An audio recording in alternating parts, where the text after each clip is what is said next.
Hey, this is John Fernay, the co-host of the Maryland Crabs, and I am here today with a Maryland crab cake for your listening pleasure. What's a crab cake? It's not quite a full episode, it's just a little snippet. Stay tuned and check it out. And make sure you check us out on themarylandcrabs.com. You can follow us on Twitter at MD Crabs Podcast or find us on Facebook at the Maryland Crabs Podcast. And don't forget, subscribe, rate us, iTunes. Go there now.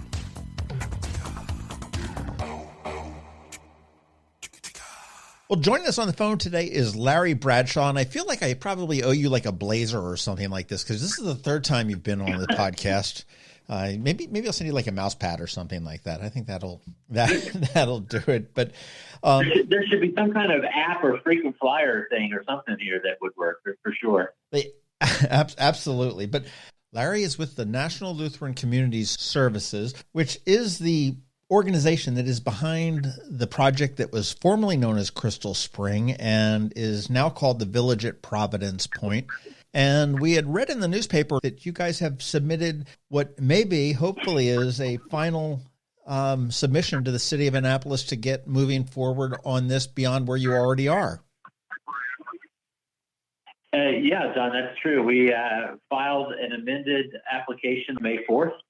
And we're really cautiously optimistic. I think this filing is representative of a real collaborative effort on our part with the city and also with the group of South Crystal Springs. I think is the right group. But we've worked with both the city and that group to really try to take the project and see where the problematic areas were. And we know that there were 4 problematic areas: traffic, conservation easement, stormwater management, and the no net loss provision. So we really focused this resubmission or this amended submission on those 4 areas. And I think we've been pretty successful. We had really good conversations and collaborative opportunities with the city planning and zoning to understand what their real issues were and concerns of the project, and also the same with the opposition group. And what we were able to provide in this submission were a high-level summation would be we are meeting the no net loss provision. So we're clearing about 28 acres of land for the project, which, John, you've been involved in this a long time. You know that it's quite a reduction in footprint from where we were, I guess, I don't even want to say how many years ago it was. It was just a long time ago. So we'll be clearing 28 acres. We'll be reforesting, replanting, and or transplanting. We're approximately 25 acres. And then on our site, we'll have about 3 acres of street trees and landscaping credits. So the no net loss will be met, which I know was a real important issue for a lot of folks. So that's kind of one issue that's been addressed. We have addressed the traffic in the ways we talked about. We know traffic is a big issue, and we're certainly not going to take maybe a road that's not quite up to where it should be and make it a perfect road. But we believe that what we've done in traffic mitigation, specifically at the intersections of Spa and Forest coming up from the south, are really going to help those individuals that are coming up from the south through that intersection. We're also have had conversations with the middle school, and we're really striving to adjust our, I won't say peak times, but at staffing changes and those type of things that don't coincide with the wait lines for the school traffic and those type of things. So we feel like we've done a pretty good job there. And then we also have some traffic mitigation at Cherry Grove. There'll be some left turn adjustment there, and then we'll be doing some traffic signalization at those intersections to really assist in the traffic. So we know that traffic is a very tough issue for the citizens of Annapolis, and we're really doing our best to mitigate any concerns. Although from our traffic consultant's perspective and our perspective, we believe that the traffic will be better with our project than what it is now. So we think that's a very positive element. And then, of course, stormwater management was one of the big 4, And our stormwater management design is using now environmental site design features that we will be able to control 125% greater than 125% of the stormwater management needs on our site, which will obviously lessen or mitigate any kind of runoff from the site going to the Crab Creek or any of the tributaries in that area. We're also, in this submission, we have included stream restoration on one of the stream outfalls that comes, basically it's water flowing over the athletic fields through the middle school underneath Spa Road. There's a pretty significant culvert there that the water's coming through. And as you go through that, taking a look at that, there's a lot of things that are wrong with that stream. And I think it's been that way for many, many, many years. So in this new amended filing, we're actually proposing stream restoration there, which will help for erosion, but more importantly, it will slow the water down as it comes across, allowing the water to filter in through the natural filtration system before it gets to the creek. So we're really excited about that. And depending upon the amount of credits we get for that stream restoration, we're going to be around 144% of stormwater retention on site, which, as you know, is more than the 125% that has been prescribed to or required by the city. So those three things have, I think, I certainly don't want to speak for the opposition because we have had some great collaborations, but I think we're pretty close, if not there, on those three issues. The one issue, the fourth issue, is really the conservation easement. And we have agreed to grant the land that is, I think, that is not being developed on, but those things under conservation, under forestry requirements, we're going to grant those to an organization to be named later once we get all the negotiations done with the city around what the conservation easement looks like. And we have provided a draft conservation easement with this submission to the city, so they'll be taking a look at that. And then once they get done, they will work with us, and along with Janet Richardson Pearson, the landowner, and then go to the environmental trust that we choose. And then, of course, it will be put in the land records. That's the one sticky area that we still have remaining, which I think it is very resolvable, at least from our standpoint. We did put in this conservation easement that in our roughly 36 acres, which is where the village of Providence Point is going to lie, there is some, I guess, hesitation, maybe the better word, by some of these environmental or the easement organizations to take on that. We have heard that it is difficult to have one of the easement organizations take on a conservation easement where there is a development in place. So while that is currently in the conservation easement, ultimately it could be excluded. That'll really be both the city and the grantee organization's call. But what we did was we put in to where our site is, we put some language that basically said we wanted to have some flexibility. John, you know healthcare, and healthcare is always changing. It's always changing in senior healthcare. So we put in some language to basically say, if healthcare changed in such a manner that, the Department of Aging or the state or regulations would require us to change our footprint of our healthcare, or even create maybe an additional floor of healthcare for these type of things.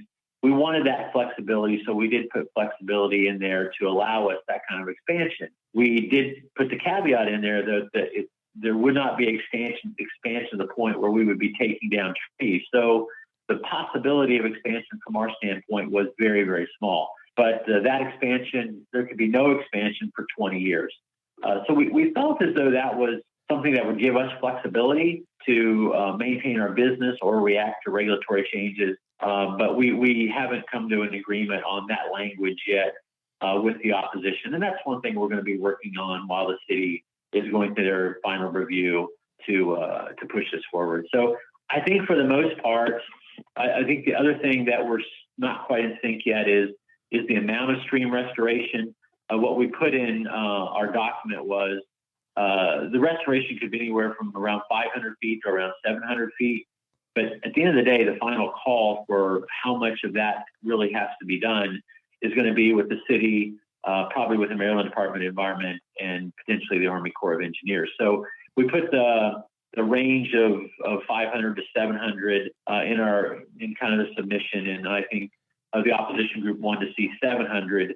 But there is some information from our experts who are working on this that once you get past 500 to 520 feet, there is very minimal positive impact on the environment. So we've kind of left those two things to the city to review and kind of come to the final conclusions. But I think we're pretty close, and I think it's been a great collaborative process with both the city and the opposition group. Well, that was probably a little bit too much information, but I get going, and there you go. Well, I don't think there is such a thing as too much information. And as I look at the maps as this goes through for the last decade, gosh, it seems weird to say that, but I mean, it's a little bit off shaped, but I mean, it's a rectangular piece of property that's about 175 acres or so, right? Correct. Initially this project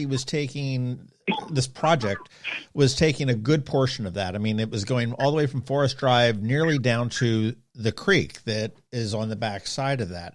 And now it seems, if just eyeing it up, that the project is going to take a third, maybe even a little bit less than a third of that land, and it's all pretty much fronted up on Forest Drive. So it's not deep into the woods. It's not back down by the creek there. But is that land are you guys purchasing all of that land and then putting it into the easement, or is that going to pertain with Janet Richardson Pearson? And I know because you've also got the wellness house and the dressage barn that's there as well. That's sort of. So the math is fairly simple. There's approximately 175 acres, John, as you said, on this land.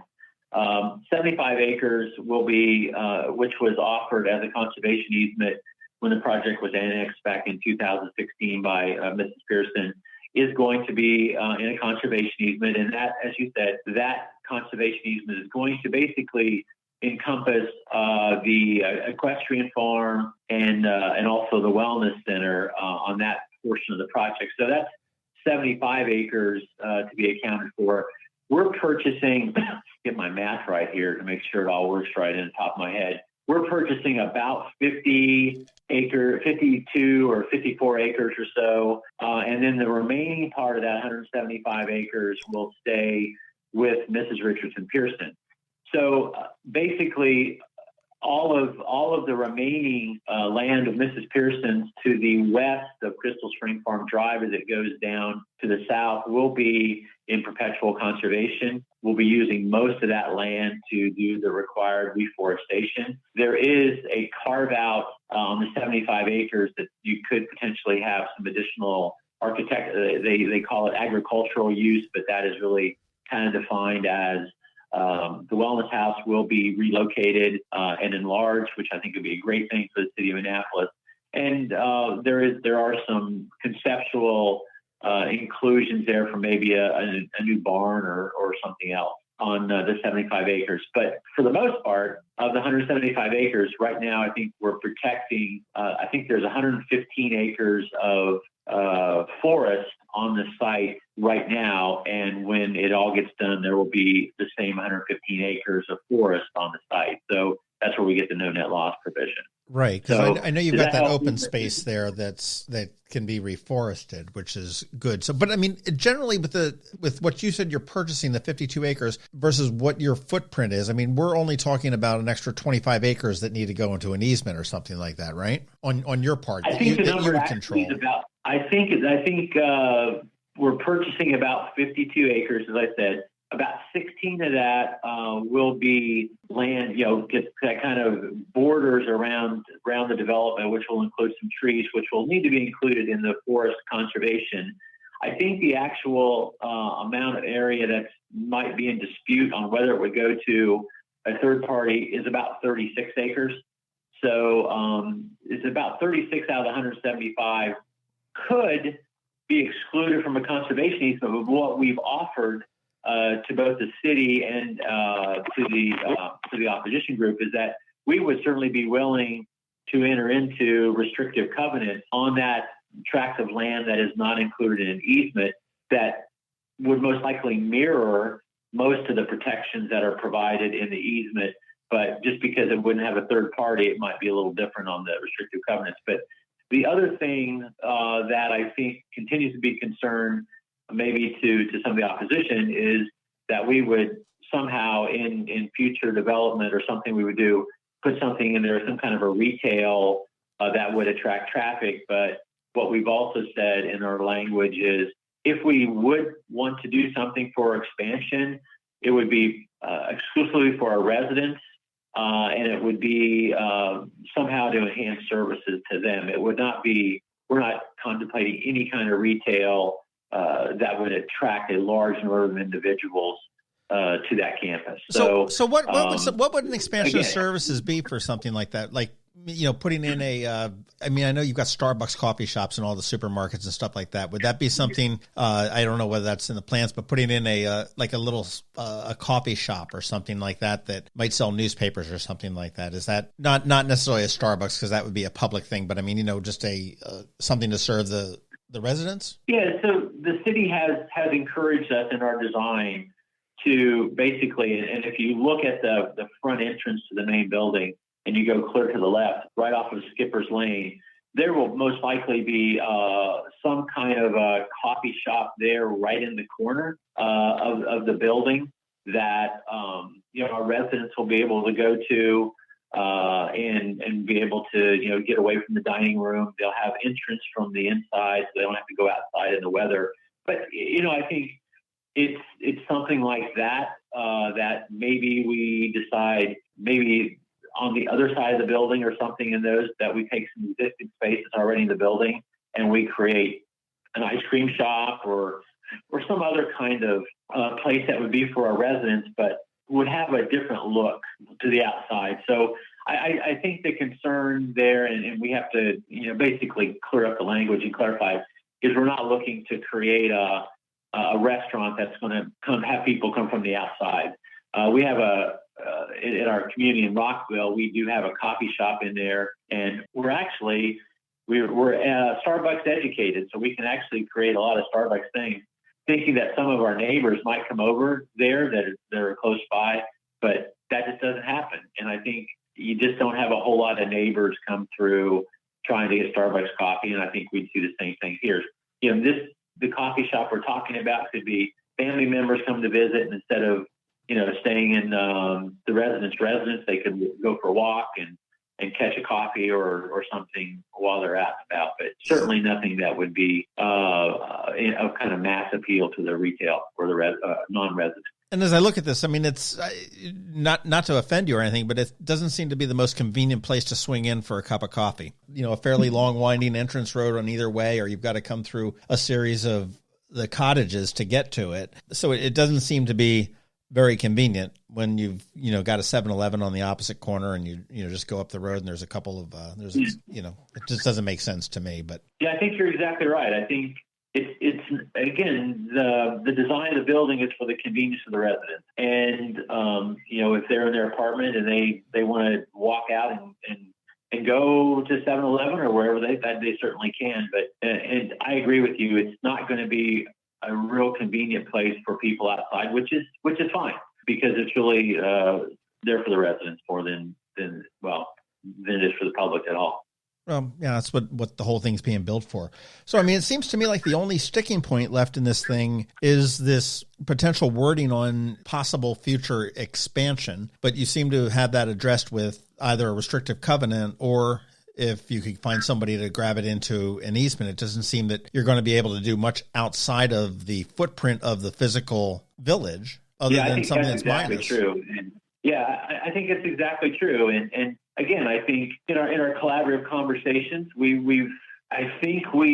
both agree that, again, I don't want to speak for the opposition. I think they've negotiated with us in good faith, and I know we've negotiate in good faith. It's just a matter, we would like some flexibility that in case regulations or our business model or something, and John, not to jump around, but I use this as an example. When I first came into this industry in 1982, which I can't believe it was that long ago, I surely can't be that old, but people who back then were in skilled nursing are now in independent living because they were living for 5, 10, 15 years in skilled nursing. That just doesn't happen anymore. So skilled nursing has become much more acute. Independent living is becoming, it's very independent, but you may have some individuals where one spouse is having challenges with health, and there's home health and home care coming in. So I use that illustration because in 37 years, healthcare, senior healthcare has really morphed. And I can only, if I could predict, I'd certainly do it, but I can't predict what our business model needs to address in, 10 years, 20 years out. Who knows? Maybe hospitals will become so short term that we've got to enhance some of our even subacute care, which I don't know, which maybe would require us to build another floor or a more specialized floor. I just can't predict where it's going. So what I've tried to do is just build in some flexibility so we can maintain the business model. Well, that makes sense. And actually, as you said that, I was thinking, this was in the plans 30 years ago, which thankfully has only been a little bit less than that. But this very well could have been what people would traditionally call a nursing home. A skilled care facility, because that was the answer back then, I guess. The answer back then was to build big old nursing homes. And, we have 160 beds at our community in Rockville. We have over 100 beds in our community in Augsburg Village in Baltimore. And in our new communities, we're having a very small footprint. And that's to address the needs of the individuals on the campus. Maybe they've got some rehab or such things that helps them, rehab quicker from elective surgery. And then people, when they go to skilled nursing, and they just go there kind of as a last resort because there are other options within their own home now. Right. I'm pleased to see that you were able to get together with Stop Crystal Spring and move. You guys needed to move off of the, hey, here we come, we've got our bulldozers, and they needed to move off of the, well, I'm going to lie down in front of them.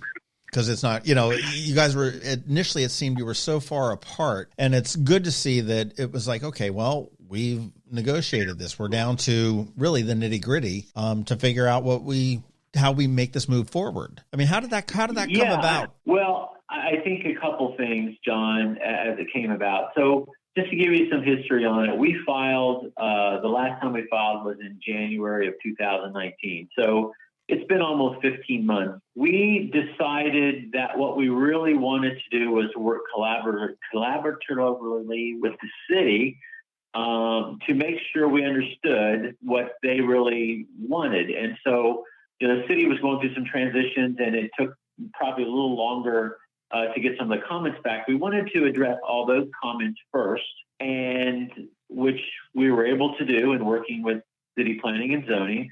And then when that was completed, we began to really say, okay, then we had to draw everything up.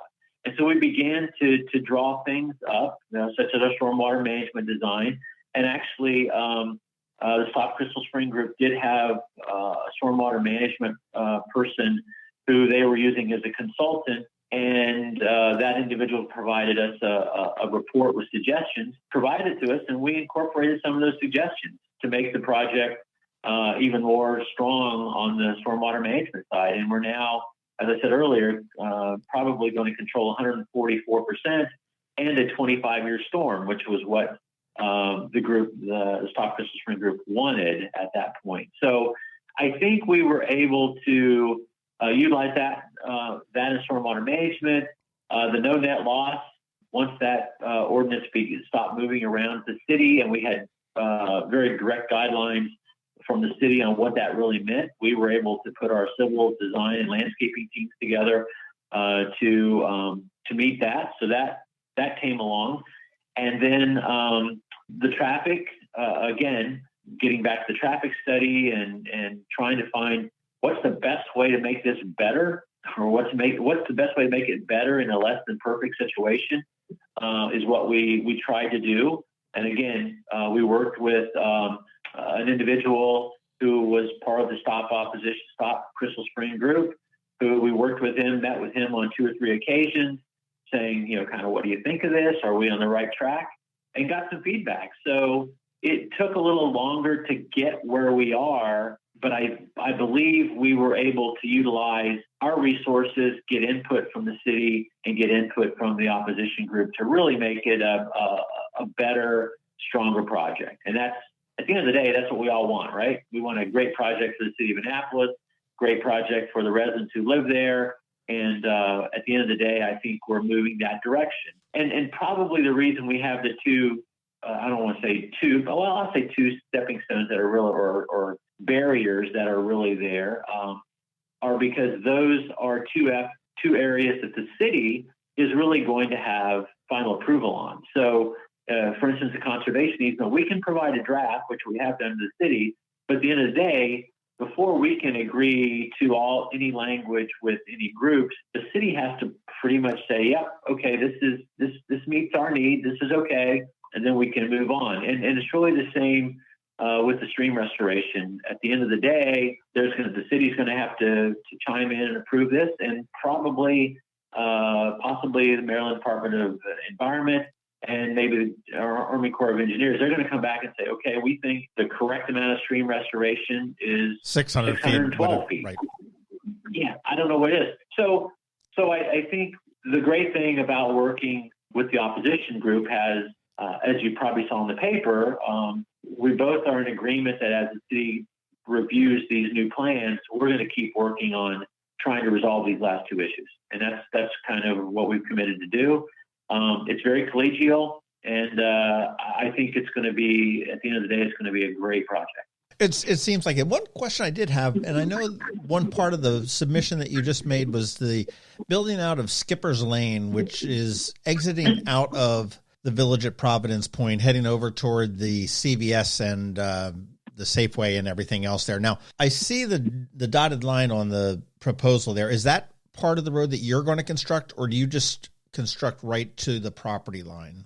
Well, it's an interesting question. We've right now we're constructing right to the property line, but we've also had conversations with the city, with the mayor, the city manager, city planning and zoning about how we can work together with the city and the other landowners to extend this road over to the CVS as you described.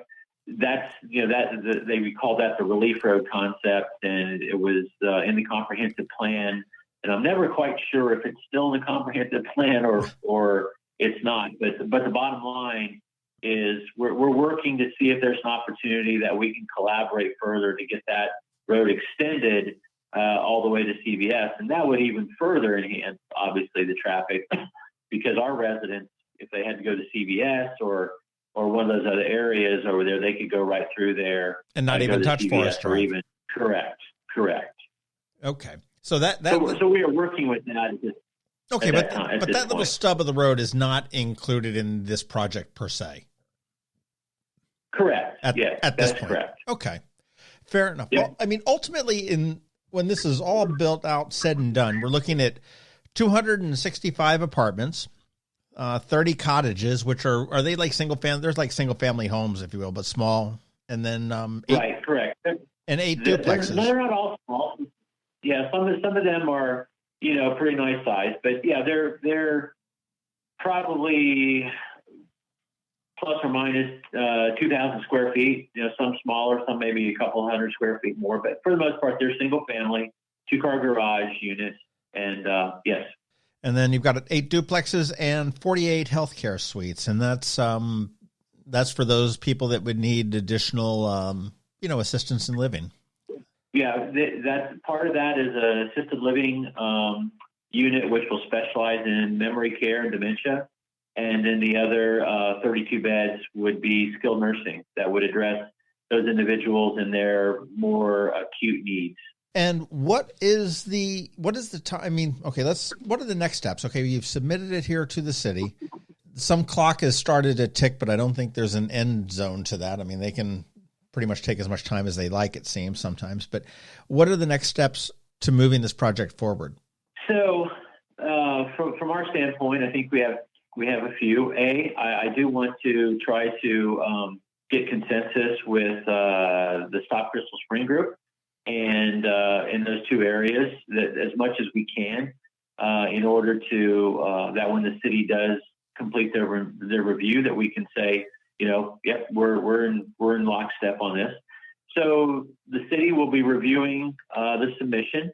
I'm hoping, it's hard to say how long that will take. I'm hoping that by the time we get to, this is May, so June, July, wow, I can't believe it's June and July.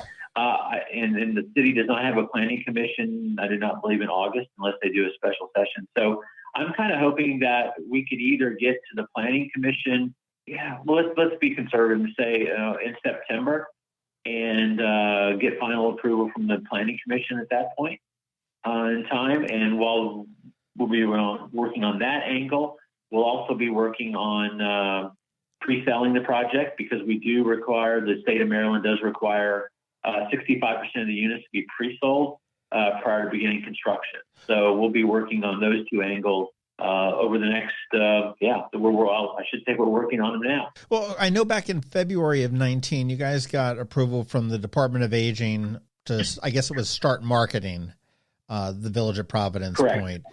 And that was the get in on the ground floor, $1,000 fully refundable deposit.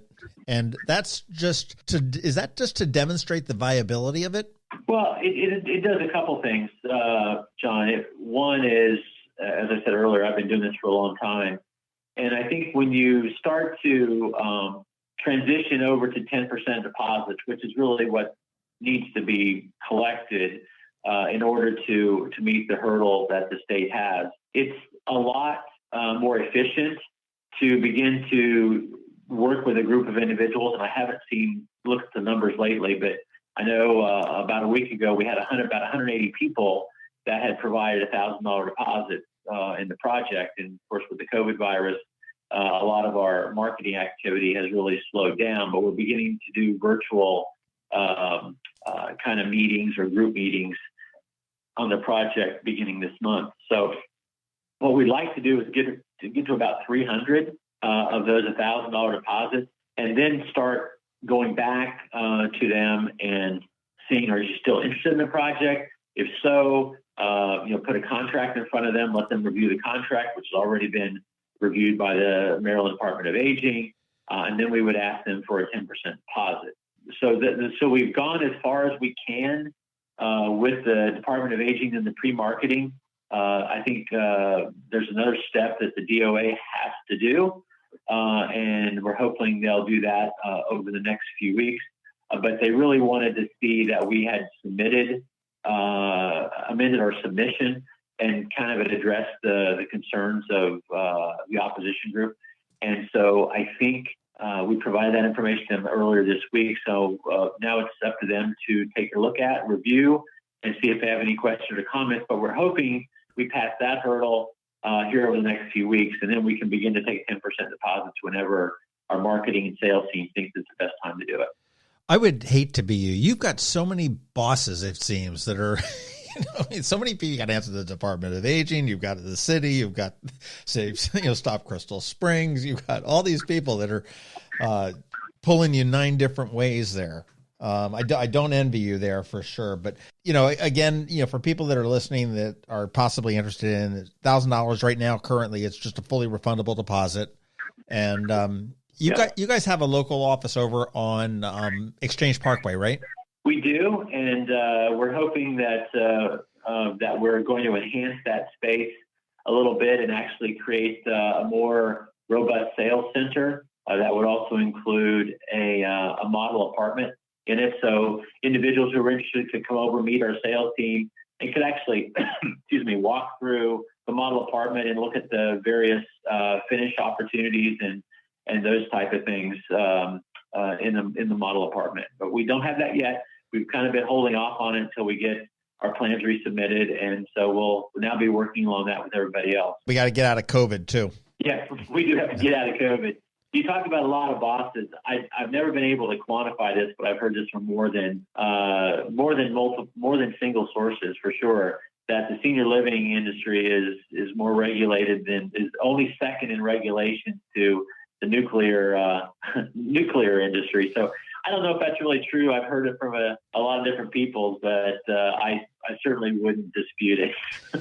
That wouldn't surprise me. And, I also have to think that it's got to be somewhat, I mean, $1,000 refundable is fairly easy. That's kind of a no-brainer. Okay, I changed my mind tomorrow, give me my money back. But it's got to be difficult to sell when you don't actually have something there. And I remember way back when my mother was looking at buying a place in Marco Island, Florida, and we went with this developer, and he had a private plane. He flew over this swamp, and she just couldn't envision what Marco Island was ultimately to become because it was just still a swamp. And he's like, oh, we're going to have canals here. We're going to have an island, and the whole 9 yards. And it was hysterical. And she's like, yeah, no, I'm not looking to buy there. And she ended up buying something over on the East Coast of Florida. But it's much better when you can sort of visualize a little bit. So I think when you get the place open on Exchange Parkway, which is just across the street from the Annapolis Mall, is going to be a big help there as well. Yeah, I think so. And we have a fantastic sales team that has been there in Annapolis. They do really great work. But it's, you're exactly right. You've got to have that group of, I think sometimes they're referred to as dreamers that can really look at, a vacant piece of land and kind of envision what it looks like. And then they're the ones, there are probably a lot of those in those 180. But we also know several of those individuals will have life-changing events, whether or not it's health or other things. So that's the reason we really like to go to 300. And that way we think probably a third of those will ultimately sign a contract with the community. It's just kind of how it works. Right. But we're real excited with the opportunities here.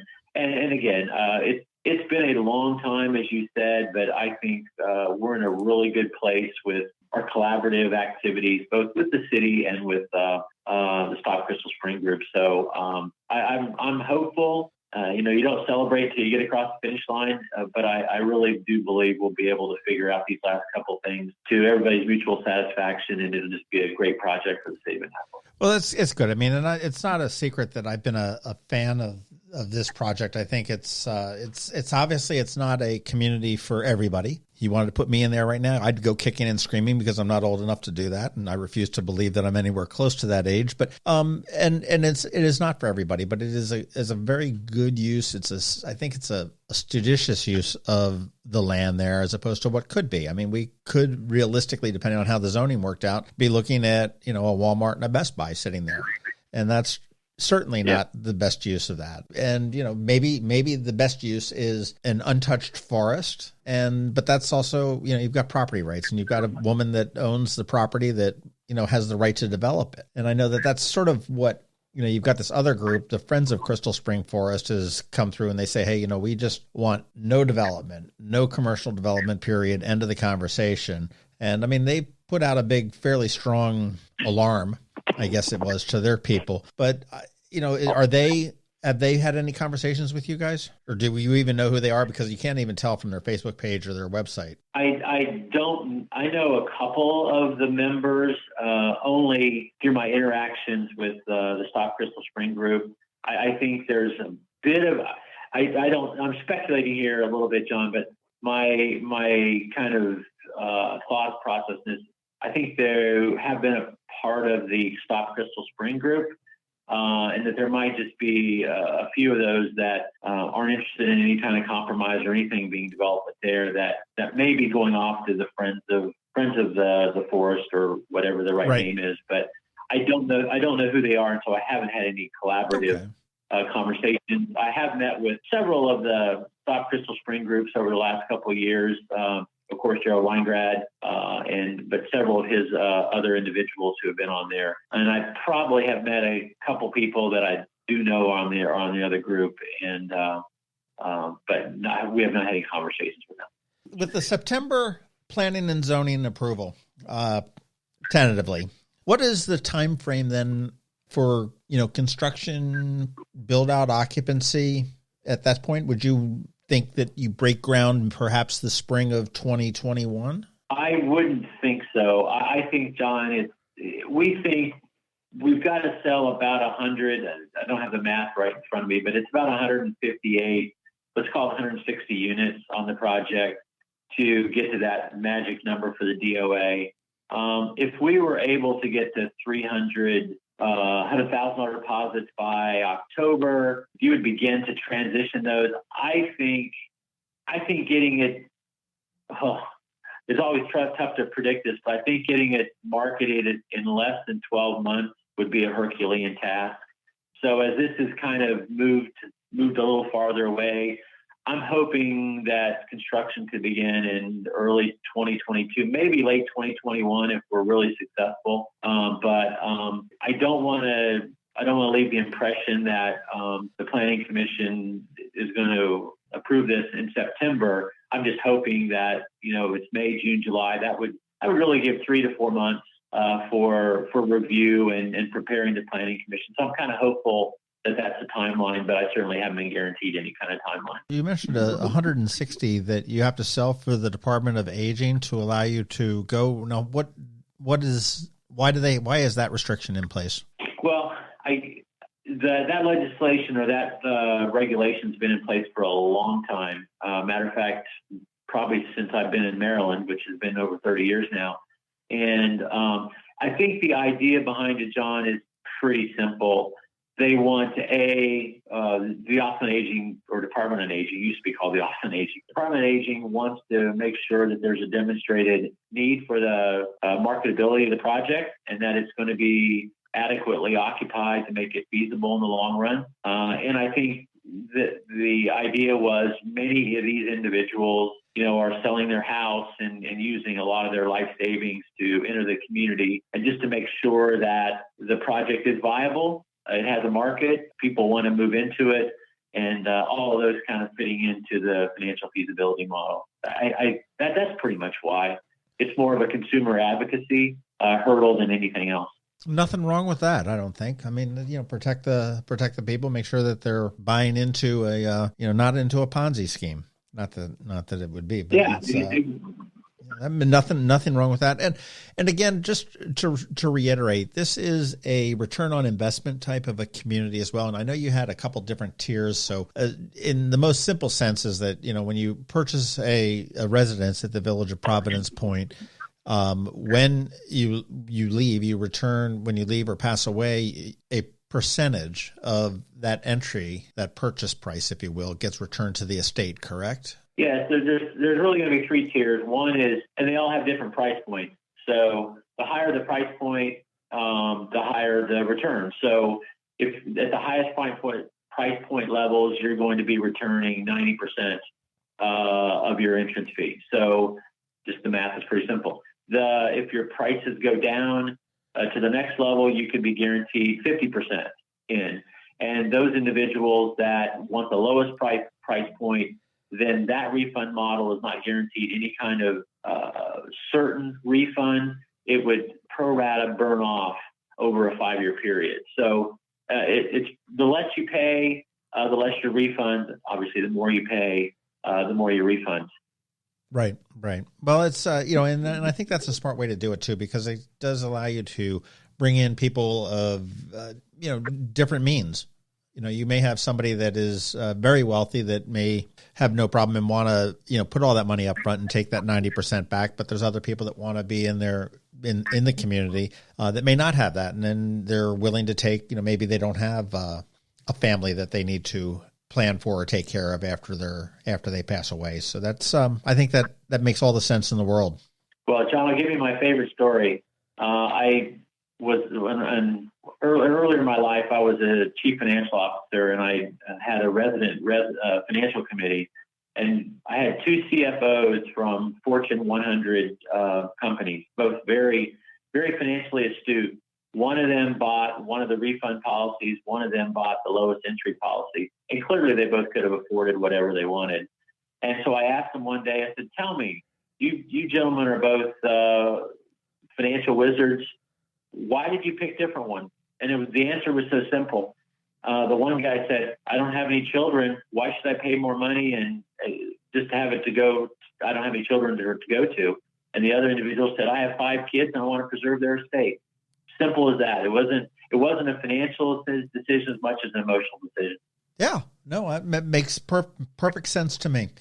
Well, I want to thank you very much for taking the time today in the midst of our pandemic, which hopefully we're seeing the end of as we speak. But I appreciate the update on this. Congratulations on resubmitting what we were fingers crossed is the final plan. And I'm looking at the pictures from dating back to 2011, and it's just night and day from what it was to what it is.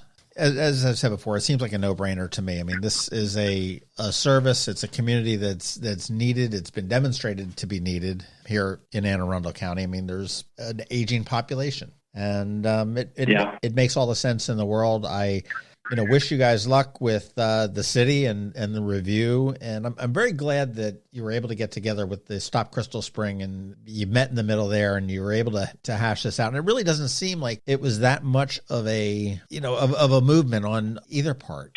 I think you were ultimately closer than you realized you were at the beginning is what I'm kind of getting at, I guess. Well, I think the collaboration between all three groups, the city, Stop Crystal Spring, and ourselves, I think that was really helpful. I mean, I feel very fortunate we were able to get the three groups together and work collaboratively, and that makes all the difference in the world. And it's made it a stronger project for us. I think it's made it a stronger project for the environment and hopefully for the city of Annapolis as a whole. Without doubt. And one thing that I want to just mention before we hang up on the phone here is that one thing that we always hear in the community is that we need more jobs here in the city of Annapolis. And the city of Annapolis doesn't have that much room for companies that were able to do this. Now, this is talking about 200 jobs during construction and moving forward about 200 full and part-time jobs as well. So this is a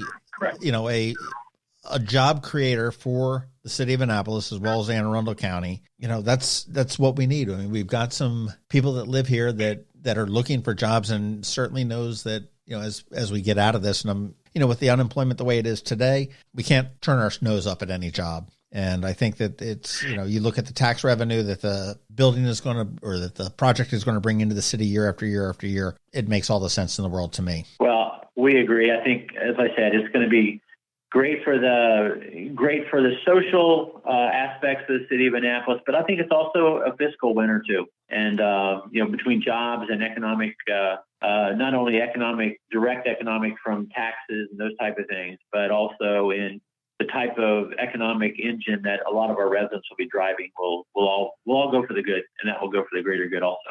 All right. Well, I'll tell you what, Larry, I would like to check in with you periodically again. I mean, this is a project that's been going on forever, and I think that we do need to sort of follow it through to the end to make sure. So I'd love to check in with you and, maybe probably in September and see where we stand with planning and zoning and what the next steps are, and make sure that we came to agreement with the city and everybody else on the stream restoration and the East Conservation Easement. We'll see, just make sure that we keep people informed with what's going on, because, this is quite a difference from what it was a decade ago. And it's, it looks like a great project moving forward. Yeah, we'll certainly keep you informed, and I'm very confident we'll be able to work with the city and Mr. Weingrab's group and get this thing done. Larry Bradshaw, who is the CEO of the National Lutheran Communities and Services, who is I hate to call you a developer because, I mean, you're really an operator of communities among a number of things, but you're also a developer as well. And I thank you very much for your time. I wish you nothing but the best, and, stay healthy and safe, and wash your hands and don't touch your face and everything else that they tell us not to do. Well, we'll certainly do that, John. And the developer has that negative connotation, so I like to be referred to as the owner-operator, but that all works too.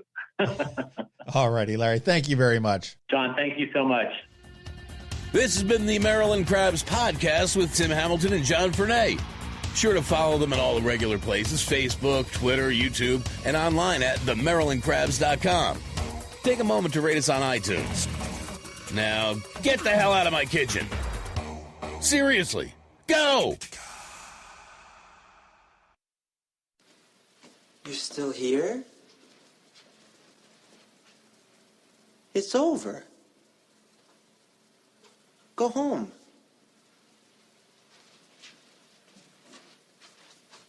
Go.